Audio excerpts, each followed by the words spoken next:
Атамбаев кечеги интервьюсунда баягы эле сен жинди деген ураан менен чыкты. Эч бир жаңычылык жок. Президент Жээнбековду жана Райымат Раимовду болушунча жамандап, аларга ич күптүүсү бар экенин билдирди. Сооронбай Жээнбековдун ишине Атамбаев эмес эл баа берет. Акчасынын күчүнө таянып, догуруп элди дүрбөтүү, элди экиге бөлүү, бир дагы ишти мойнуна албай кежирленүү, элдин тагдырын уруп дагы ойнобой өз кызыкчылыгын гана жогору коюу дагы деле Атамбаевдин негизги максаты экен. Урматтуу Алмазбек Шаршенович, сиз Кыргызстанды 6 жыл бою каалашыңызча калчадыңыз го.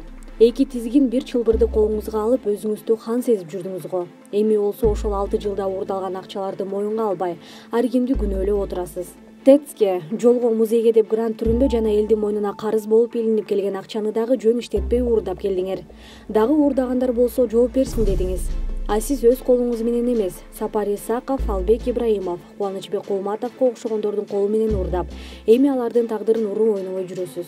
Атамбаев ушул камалгандардын тагдырын бузду. Албетте алардын өз башы иштебегендиги үчүн күнөөлөрү бар. Алмазбек Атамбаев элдин гана эмес, бир кездеги досторунун колдоосунан дагы ажырап, эми калжаңдап Иса Өмүркуловду Мумуркулов деп шылдыңдап баштады. Атамбаев достору, жердештеринин колдоосунан ажырап калганда Райымат Раимов жалпы Кыргызстандын болбосо дагы аны тааныган саясатчылардын жана эң башкысы өзүнүн кичим экенинин колдоосуна ээ болгон эр-азамат. Атамбаев микрофондо гана сүйлөп элди жыргатып келсе, Райымат Раимов микрофонго сүйлөбөй туруп, реалдуу жардамдарды элге берип келди. Жогорку кеңешке депутаттарды шайлоодо Райымат Раимов жеке үй бүлөсү менен СДПК партиясына 45 000 добуш алып бергени коомчулукка белгилүү. Бирок бул нерсенин унутта калып калганы бизге да кызык. Ушул нерселердин негизинде Райымат Раимовду Алмазбек Атамбаев азыркы бийликке кызгануу, жыгыра көрбөсү байкалып турат. Райымат Раимов кызматтан кетүүсүнүн себептерин кыргыз басылмаларына берген маектеринде толук билдирген. Ал убакта экс-президент аны ишенбөөчүлүк көрсөтүп кызматтан алганы белгилүү. Бирок ишенбөөчүлүк көрсөтүү уставы орун басарларга эмес, мамлекеттик кызматтын жетекчилерине гана тиешелүү экенин экс-башчы билбегени өкүнүчтүү. Бүгүнкү күндө Райымат Раимов тууралуу коомчулуктун пикири таптакыр башка нукка өзгөрдү десек болот. Анткени анын кылмышкер жана коррупционер экенине бир дагы далил жок.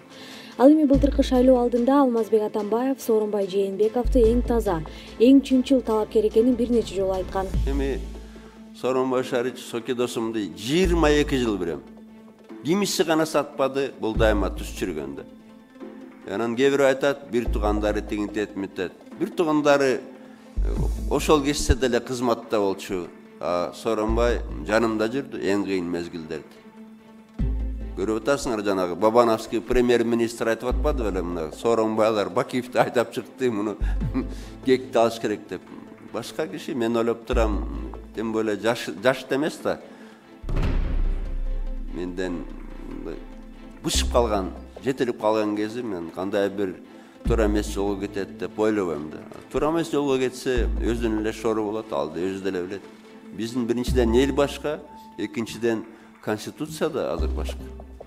Ал эми бүгүн калайык журтка ишенбөөчүлүк көрсөтүп жамандап жатканы түшүнүксүз болуп турат. Балким ал Жээнбековду каалагандай башкарып алам деп ойлогон. Бүгүнкү күндө мурунку бийликтин киришүүсү менен экс-президентти укпай койгон Жээнбековду элге жек көрсөтүү багытына түшүп алды. Ал тургай саясатчылар дагы Атамбаев Жээнбеков тууралуу сөз кылып жатканда мурунку убактагы учурларды эстен чыгарбашы керек экенин айткандары бар.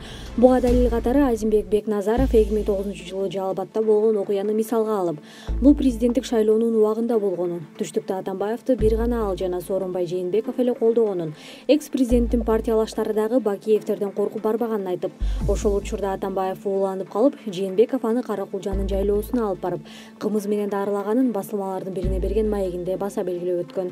Албетте бул окуялардын баарына эл күбө жана эл таразалайт. Эмне үчүн Атамбаев Райымат Раимовду улам-улам жамандап, аны башкы душманына айландырып алды? Анткени Райымат Раимов азыркы бийликке чоң күч, колдоо болуп берерин билип, коркуп жатат. Эмнеси болсо дагы тынч, күнүмдүк турмушун өткөрүп, ынтымакта жашап жаткан элди бөлүп жаруу, мамлекетке чаң тополоң салуу тилектерин ташкапсын демекчибиз.